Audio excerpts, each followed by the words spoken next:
Hi, I'm Lisa K. Donner, along with Andrew Moran, Scott Cosenza, Graham Noble, and Jeff Charles. And this is the Conservative Five, Liberty Nation's online TV news program. On today's episode, trials, and tribulations. Madam Maxwell alive and on trial. Will Madam Maxwell speak out or forever hold her peace? Small-time Smallett spends time in court. The hoaxer is facing a mess of his own making. Next up, guns galore, self-arming revolutionaries. The rush to protect oneself is on the rise and controversial to boot. And we'll play around in our Just for Fun segment with political worst-case scenarios, a fan favorite. All this and more coming up on C5. I really appreciate it. The trial of longtime girlfriend and suspected accomplice of the late Jeffrey Epstein is finally underway. And America is nothing short of captivated by the strange and bizarre life and times of Ghislaine Maxwell. Prosecutors will attempt to prove Ms. Maxwell facilitated sex crimes perpetrated by Epstein, who mysteriously died in prison. It is a lengthy, sordid tale. Panel, this woman is as mysterious as her name. What did she do? What did she know? Scott Cosenza, Esquire. You're our legal eagle. What stands out to you about the Maxwell case so far, counselor? Well, what stands out is that what's happening on the witness stand hasn't met up with what I've been led to believe will occur by the media, Lisa. We learned that the first accuser, for instance, got, I believe, $5 million from the Victim Compensation Fund. And those, of course, are 5 million reasons to lie. And we now know that the initial story that she gave the FBI when she first was contacted didn't include details about Ghislaine like her claims do now. So it's a fascinating story. And it's going to be 6 weeks of trial, by the way. That's the guess. Why so long? I don't know. It's frustrating because it's not televised. Federal trials are not televised outside of a few in a pilot program. So we have to rely on sort of third-party reporting on this. Yeah, this is really a sordid tale. What do you say, Jeff? First, I've got two things here. The first thing is I want to offer my condolences to the hard left who was so hoping that this would somehow redound negatively on Donald Trump. One of the witnesses said that Epstein introduced her to Donald Trump when she was 14 years old, and he didn't do anything inappropriate. Nothing happened. So I know that the left was desperately hoping that something like that would come out, and it didn't. So I do feel a little bit bad for them. But the second thing, when I'm looking at this case, is that regardless of how this turns out, my silver lining to this, and what I hope will happen, is that this brings more of an awareness of sex trafficking. It seems like this is the prime case that should have opened more people's eyes, but I still think that people just seem to think that this was just limited to Epstein and that this stuff isn't going on all over the place. And I really hope that somehow this shines more attention on this subject, because more people need to know about it before we can actually do something about it.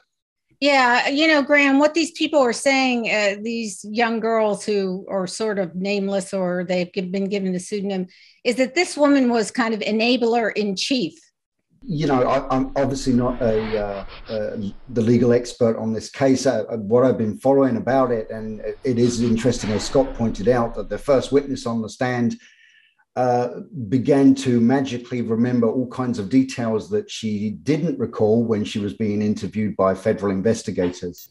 And of course, the interesting thing about the trial is that Ghislaine Maxwell is almost a bit player in her own trial, because really everyone is still wondering about Jeffrey Epstein himself and his alleged suicide. And quite frankly, the biggest thing that surprises me about this whole affair is that Ghislaine herself is still breathing. Well, Andrew, do you think that, there's kind of a sense, let's get her since we can't get him? Oh, absolutely. No doubt about that. But the thing also, what I'm concerned about is I'm worried that not enough names will be released throughout the trial or during the media coverage, because I'm sure a lot of people in high society had great connections to Maxwell and Epstein's. I'm sure a lot of these, grotesque individuals use the girls. So I think that should be the main focus of the story of people who are involved, and they should be charged. If I could piggyback on Jeff's comments too, this whole thing has also become politicized. both sides are trying to, get one up on each other. One side saying, oh, Bill Clinton, he's a pervert. Oh, he's a personification of left. And the other side's going to say, oh, look, he has connection to Donald Trump. But the main focus should be not only the names of the high society individuals, but also, as Jeff pointed out, the sex trafficking and the victims. All our hearts should go to them and not politicize this issue as it has been. I mean, Scott, does it matter that, we're dealing with the jet set here? And like he said, Trump apparently, according to the girl, didn't do anything. And she said the same, I think, for Prince Andrew, which that was another big thing going around. What does it mean when you have all these kind of jet setters involved in the trial? Trump and Bill Clinton were both frequent flyers on the Lolita Express, which is the private plane Jeffrey Epstein, I think it was a 727. So, it was a who's who, not just of politics, Lisa, but of media and sports as well. The list is really staggering of who Jeffrey Epstein was able to get close to. I just think that actually argues for Ghislaine Maxwell, and that's how it was used by her defense counsel. So, for instance, in the trial, they asked the pilot, who is a government witness, if he saw any kind of shenanigans or anything to indicate orgies or other sexual escapades on the plane or elsewhere. And he said, absolutely not. And it just buoyed the idea that maybe Ghislaine, I seem to be like alone in the wilderness here. I don't agree that there was necessarily sex trafficking by Ghislaine Maxwell. I think it certainly remains to be seen. And when you look at the timeline of when these allegations came out, remember, she was arrested after Epstein, right? After Epstein died. Wait a minute. I beg to differ. I mean, if you read some of the stuff that came out yesterday, the 14-year-old said, she was taught how to touch Ghislaine's breasts and whatnot. I mean, I don't want to get too into the weeds here, but all right, Jeff, I'm not making this up. You apparently read this in the trial transcript or in reports about it. Yes, I did. And even in some of the testimonies and the other statements that came out, like she was, if they're telling the truth, I mean, she was very much involved in what Epstein was doing and facilitating the minors that he was victimizing. So it does seem that she did play a pretty important role in this sex trafficking enterprise that Epstein had going on. If I may add one thing to Scott's point, it's not only politics and entertainment, it's also the world of finance. A lot of Wall Street bankers, I won't name names, they've been directly connected to this whole Epstein affair too. And what's also funny is that a lot of them have just mysteriously, committed suicide in the aftermath of the Epstein saga. Really? A lot of them? Yeah, several people. I've read reports of several hedge bank managers, accountants, and Wall Street's hedge fund managers who've taken their own lives. At the risk of going massively over time, I'll just add one quick thing, Lisa, which is that if they're telling the truth now or when they testified previously and didn't mention those things or said that they weren't true. So it depends on who you believe. And now they have 5 million reasons to lie in the case of this most recent witness. Well, I don't know. We are dealing with 14-year-olds and whatnot. It's really, I think, horrible. What? Well, that's a what? She wasn't 14 when she was groomed? She was 14 when she met Jeffrey Epstein. I don't believe that she alleges that any abuse. And in this case, just to be clear, abuse means the exchange of money for sexual services. Sometimes we read about these things called attacks, and the attacks were a commercial transaction with somebody who was legally unable to do so because of their age. Well, look, I haven't made up my mind and the jury hasn't even gone to deliberate, but something doesn't sound right to me in this case. And this woman is somehow, some way mixed up in it. Anyway, Maxwell is surely the keeper of Epstein's secrets. We can all agree on that. And there's talk that she will take the stand in her defense. We'll keep you up to date. Thanks, panel.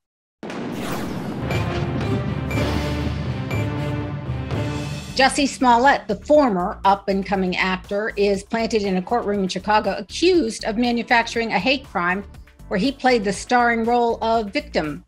Prosecutors allege the actor on the once popular but now canceled Fox show Empire engineered an attack by paying a couple of bodybuilding brothers to rough him up on purpose. It turns out Smallett just wanted a little bit of publicity, but he took it too far and even paid the men by check for their services. Oh, okay. This case is so bizarre. It's finally gone to court after Smallett was originally given a pass by state's attorney, I think it was Kim Foxx. Anyway, she dropped the charges, gave him 16 hours of community service and kept the $10,000 bond, which now has put Fox in a lot of hot water. Scott, give us a skinny on this made-for-TV drama. This is just crazy stuff.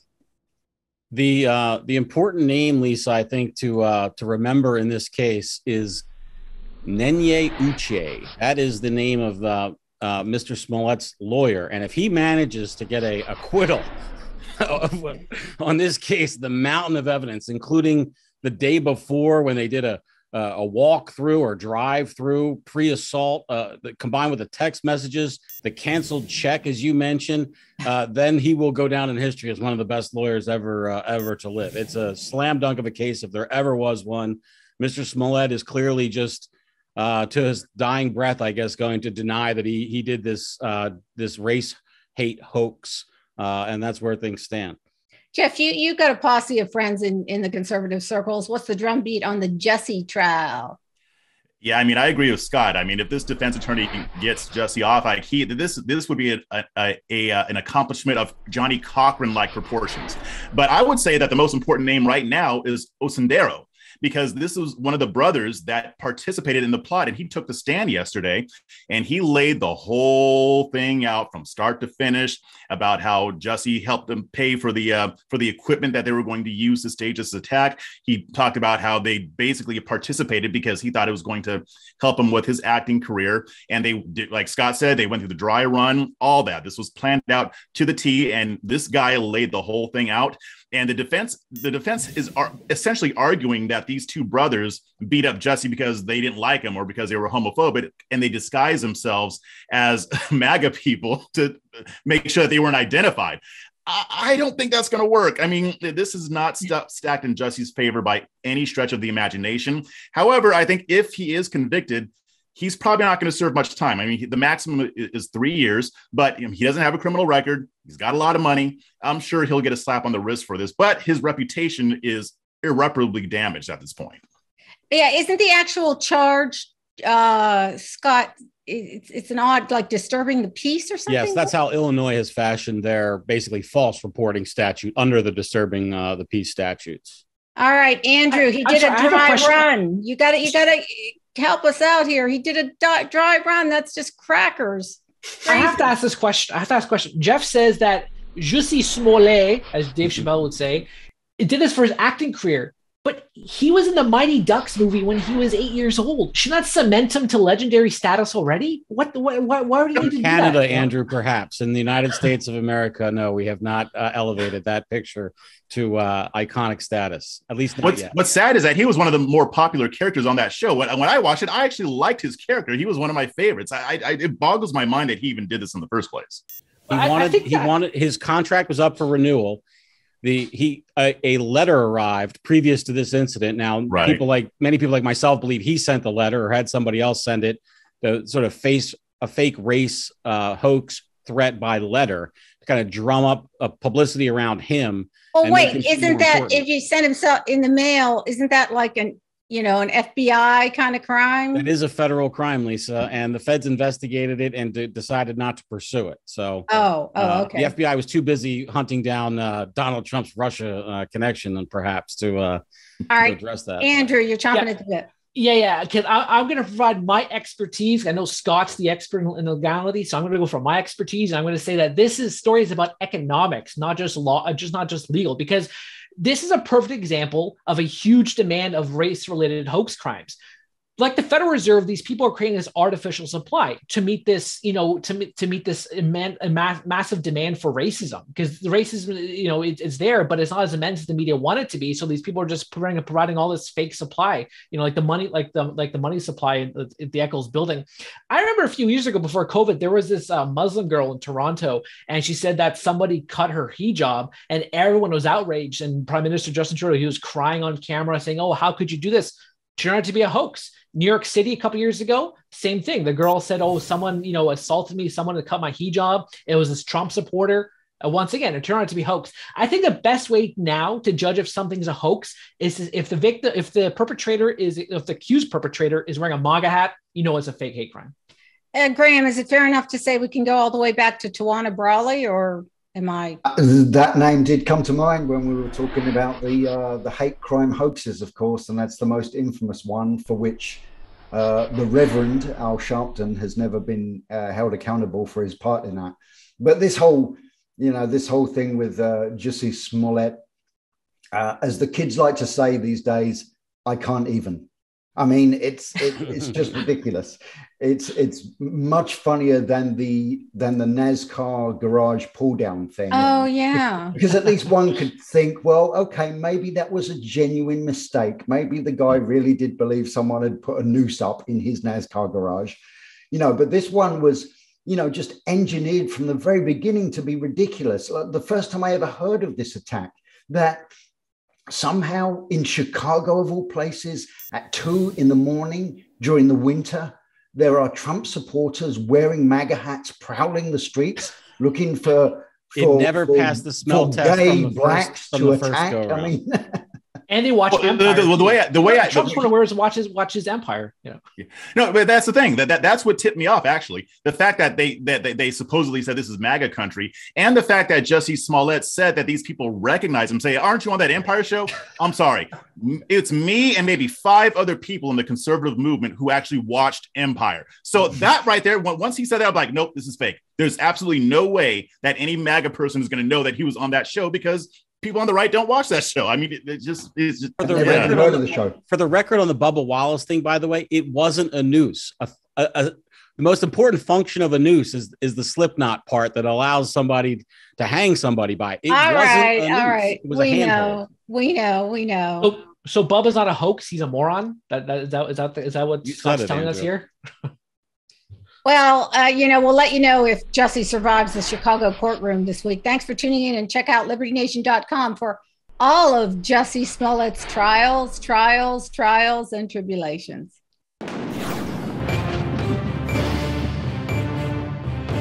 2 recent courtroom battles have sparked a conversation of where to draw the line regarding an armed citizenry.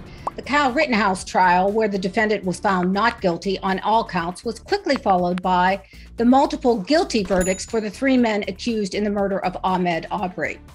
Gun grabbers are having a field day using both cases as fodder for their supposition that too many people in America are running around with guns.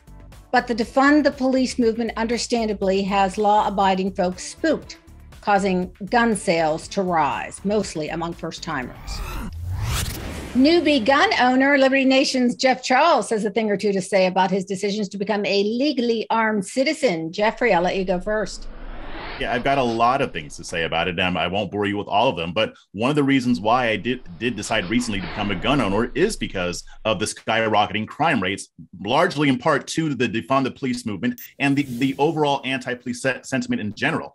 Here in Austin, we've already broken our record for homicides, and the year's not even over yet. We may even get close to doubling it. So that's one of several reasons why. I mean, Democrats are very great when it comes to selling guns. I mean, they're the best gun salesmen ever. I mean, when you get a Democratic president in office who says that he has an anti-gun agenda, yeah, you're going to go out and buy guns. But there's also the fact that recent polls, Gallup and Quinnipiac, showed that support for more gun control has dropped considerably. Americans, by and large, don't want more stricter gun laws. They may want the ones that we have right now, and a lot even want fewer or less strict gun laws because people are coming around on this issue. The gun rights supporters are starting to win this battle, and it's important because the left does want to make it harder for responsible citizens to own firearms, which only empowers criminals. So I'm glad that this whole thing is happening because it's necessary. Graham, Jeff speaketh thou language. Yeah, absolutely. And, I've always made the point to people when we're having the gun rights debate that this is a case of absolutes. Nobody should be laboring under the illusion that the left wants anything less than the complete eradication of legally owned firearms from society. I mean, they're not, any suggestion that that's not what they want is ridiculous because they will always move the goalposts. Once they manage to get one piece of gun control in place, or once they manage to ban a certain weapon, they're just going to move on to the next. I mean, it's a very simple way to win an argument with a left winger about how much gun control they want is you simply ask them, when is enough enough? When do we have enough gun laws that make us all safe? And then you can just drop the issue. And of course, common sense, they'll never give you a straight answer to that question. Go ahead, Scott. I just said it's just common sense. That's when they stop. That's the answer. It's never ending. And Jeff, I think, needs to move from the one city in Texas that they let Californians govern. That's maybe part of his problem. Yeah. All right, we're barking up your tree too, Scott. You're a big Second Amendment guy. You know, all this talk about, well, we have vigilantes running the country and this and that and the other, but you know, poll after poll shows that women, Black women, you know, lots and lots of different demographics are buying themselves a few guns. Well, now, hopefully they'll learn how to use it properly and store it properly. But, you know, polls are irrelevant to people voting with their wallets to arm themselves. As we know, since the start of the pandemic shutdowns and the kind of cancellation of emergency services to many Americans, they've been realizing that they need to be more self-reliant. It's one of the few kind of boons to liberty, I think, that has resulted from the shutdowns. As so many more Americans were armed. Many Californians, I think that even you reported on it for LN, they were shocked to learn that it wasn't as easy to buy a gun as they'd been led to believe by their media masters for so many years. You know, when they actually tried to do so. It's easier to buy a gun than a beer, Scott. Remember that. What I wonder is if more stores in a lot of these Democratic controlled cities like San Francisco, if they're going to be increasing their weapons too in their stores because of all the organized looting that's taking place in all of these cities, Chicago, San Francisco, Los Angeles, with strict gun laws. I was reporting on Liberty Nation how some of these culprits, they're able to steal as much as $20,000 worth of merchandise. You have all these people mobbing these stores. So I think that should be something to look after too. Another issue, to echo both Scott and Jeff's points, gun stocks skyrocket every time a Democrat wins the White House or takes control of Congress. Smith & Wesson, I think, was up 20% after Biden won. So I think that's another issue. And also to echo Lisa's point, the numbers are up for across the board for Black gun ownership. 58% is up for the last year. Among women, of the 8.5 million first-time gun owners in 2020, 40% of them are women. So it's across the board. People are fed up. People are not trusting the government anymore. They don't think they're going to be there to protect them. So they're taking matters in their own hands, which from a libertarian standpoint should have been the case in the beginning. Who trusts government? Do you trust government? Yeah, I mean, and the data does show that women, and especially Black women and Black men too, have increased firearm ownership. I can tell you anecdotally, when I go to the range here, I mean, if I see a Black person there, which is pretty much every time, it's usually a Black woman. Like 80% of the time, it's a Black woman there shooting. So this whole narrative that the left has been trying to paint that, that's only white conservatives who like to shoot firearms, it's completely false. And I know that they're hurting from it. They don't like the fact that people are rejecting their arguments on this because, like Graham said, their goal is to make it so that only police officers and criminals have firearms. Well, gun culture is really prevalent in Canada, but since there's a maple syrup reserve shortage, a lot of them are stocking up and protecting their trees. I'm only kidding, of course. Oh, very good. Very good. Well, it's interesting. Last year, I went to a local gun store in Sarasota, Florida. It was the height of the, COVID and whatever. It was a mob scene. I mean, you couldn't get in. There was no parking spaces. Just to do some original reporting and find out. And I followed some people to their cars and I asked them, are you first-time buyers or not? They were all first-time buyers. Mm-hmm. And every last one said they were frightened because of, are you ready for it? Drum roll. COVID. COVID had them freaked out and they wanted to go get a gun. Now, I found that kind of surprising. Can anybody help me out there? What's the thinking? Got 22 seconds. It's the withdrawal and breakdown of civil society. That's what they're worried about when they're going to call 911 and nobody's going to come. And people are going to be fighting for food and medicine. That's what the base level concern is. And the realization that if that were to occur, they are helpless without the means to protect themselves. If I may add one thing, during the November elections last month, a lot of the defund the movement efforts lost. So I think a lot of Americans dodged a bullet when it came to a voting day for a lot of these large communities. Yeah, well, panel, this issue is not going to go away anytime soon. Unfortunately, the anti-gun folks have to contend with a little thing called the Second Amendment. But that hasn't stopped them from trying to pry guns out of the hands of citizens. But it's getting to be a tougher sell as more and more Americans are becoming gun owners. We'll talk about this again soon on LibertyNation.com.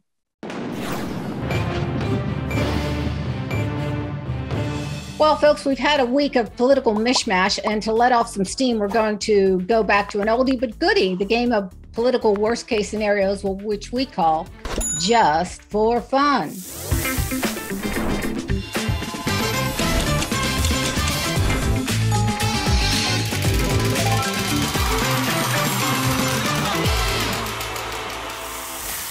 Okay, the deal is you pick a number from 1 to 5, and hopefully you get to answer, and hopefully we can make fun of you. So we're going to start with Mr. Funny himself, Andrew Moran, number from 1 to 5. Before I pick a number, I want to say you did a segment a couple weeks ago about Russia and China, and I didn't get to participate. So I want to give my Russian impression right now, and it's "I will break you." That's my. Oh, Vladimir. Vladimir. My name is Vladimir. I will crush you, and I will pick number 3. Okay, number 3 for Vlad. Ready? The entire electric grid goes down in a ransomware attack. Which C5 panel member do you hope to be with and why? Oh, you got a good one. Oh, that's easy. Graham. Graham has all the stockpiles. He's got the guns. He's got the food. He's got everything he needs. So yeah, I'm with Graham. Graham's a prepper? I didn't know that all this time. Graham invented prepping. Not fanatical about it, but I have taken certain what I call common sense precautions. Wait a minute. Speaking of preppers, Mr. Cosenza, I see you're turning red in the face down there. Do you have anything to say about prepping? Oh, I would agree that Graham would be my vote. He is well prepped. He's he lives in an environment where you can gather foodstuffs and be free. Everybody wants to be with Graham, but I want to be with Scott because I know him. Well, never mind. All right, I won't say it on air. All right, Graham, since you're a popular man about campus, you get 1, 2, 4, or 5. I'll go for number 4, please. Oh, nobody's picked Jeff's number yet. Oh, he's still holding out. Jeff's got a secret number. Anyway, number 4, you, Graham, are a royal taster for the White House. The Secret Service makes you try everything before serving the Chinese and Russian delegation at the latest summit. How long does it take you before you quit? That's really good. You know, I'm just trying to figure out how I would manage to pretend that I've actually done that job and tasted the food when I haven't actually tasted it. Would you go for dim sum or borscht? I'd have to say, out of the two, I prefer Russian food to Chinese food, to be honest. Oh my God, Russian food. Oh, really? Yeah. Okay, raise your hand if you're a Russian food person. I would go for Russian. Some great commentator said that the single greatest sin of the Soviet Union was to murder Russian cuisine. I don't even know what it is. I've had your beef stroganoff, which was excellent, but beyond that, what is Russian cuisine? I would like to make one observation, though. I don't know if beef stroganoff, I'm sorry, I don't know if beef stroganoff is really Russian or not. It's not Russian, no. It's German. I don't think so. It's German. Okay. Go ahead. I think it's worth bearing in mind, though, of course, that once you've poisoned one Chinese diplomat, it's only about another half an hour or so before you want to poison another one. All right, you're going to get banned from Facebook, I'm sure. Okay. Scott, I'm just trying to make Jeff hold out here because I know what he wants. Number 1, baby. Oh! All right. For those of you who haven't had the pleasure of tuning in before, Jeff always picks number 1. And everybody was nice enough to stay away from it. But Except when it's stolen from me. But of course, Mr. Cosenza went for it. All right. Esquire, counselor, you are on the jury for a high-profile trial. Chuck Schumer has been accused of drowning Nancy Pelosi in the Christmas party Eggnog. But you were there and saw Nancy just fall in. Do you stay on the jury and kill 2 birds with 1 verdict? You know, I do have my law license to think of when I answer these questions. So I will say I will do the right thing and honor my oath. Objection. To to vote the right way, which is guilty for Nancy Pelosi for so many crimes. Well, how could she possibly fall in the eggnog? Somebody answer that, please. I mean, that's believable that she would fall into a vat of eggnog. I mean, I have no trouble believing that at all. I don't think she needs help for that. Maybe she just had one too many. Could that be a possibility? Just a thought. Yeah. All right. Not as stink as how drunk I am. I can't believe that we're suggesting Nancy Pelosi may imbibe a little too much alcohol now and again. Can't believe we're actually suggesting that's true. No, she only eats fancy ice cream. She doesn't drink at all. Don't you know that? What's wrong with you? All right. Andrew, you're next. You got 2 or 5? I picked 3. I already picked 3. Did everybody pick? Not me. Jeff has. Jeff. Oh, Jeff. All right. 2 or 5, Jeffrey. And if you pick the wrong one, you're fired. 5. 5. You picked the right one. Yes. You have been asked to be the running mate of a presidential candidate. Ooh. Do you say yes to Stacey Abrams, Beto O'Rourke, or AOC?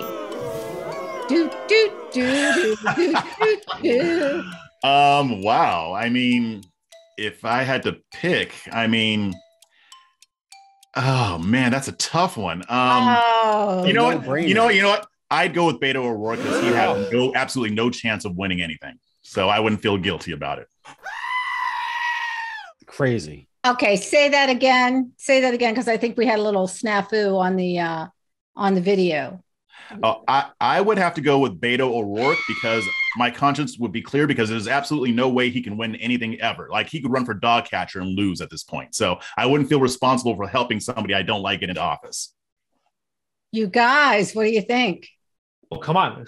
Late nights in the office, get to spend a lot of time with them, go out to lunch. AOC. Absolutely. Oh, I thought you were going to say Tulsi Gabbard. No. Come on, she's lovely. I mean, she's a commie. But I will say, if you asked me this question like a month or 2 ago, I would have gone with AOC, but now I can't. Oh, where's Sarah when I need her? You guys are talking about the wonderful benefits of AOC. Oh, this is horrible, horrible. All right, I get stuck with number 2. Ready? You're having dinner with Donald Trump, Ron DeSantis, and Ted Cruz. Wow. They get into a heated argument on who would make the best president. They ask you to pick sides. Whose side are you on?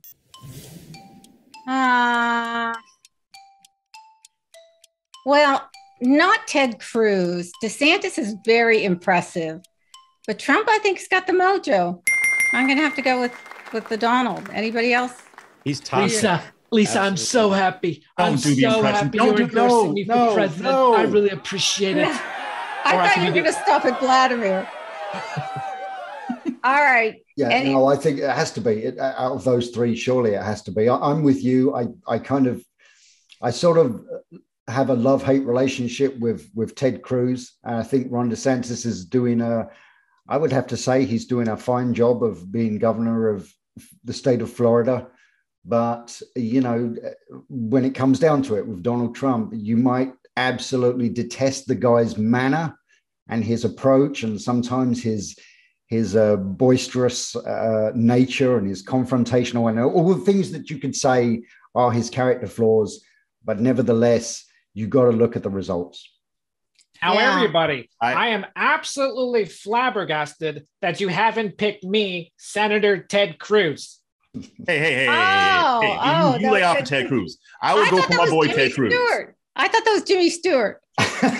Yeah. Does he run with the beard or without for Cruz? That's the question. No, he'd have to run with the beard, but I'm going to go with my boy Ted Cruz because I think that he would be the least likely to be the most likely to be the least statist. Well, all right. Time's up. Folks, we hope you played along with us. Thanks for joining, and pop on over to libertynation.com for a little bit of sanity analysis and the very best in political humor. Check out our daily memes to keep a smile on your face. And remember to share your answers with us in the comments section on Facebook or YouTube as payback.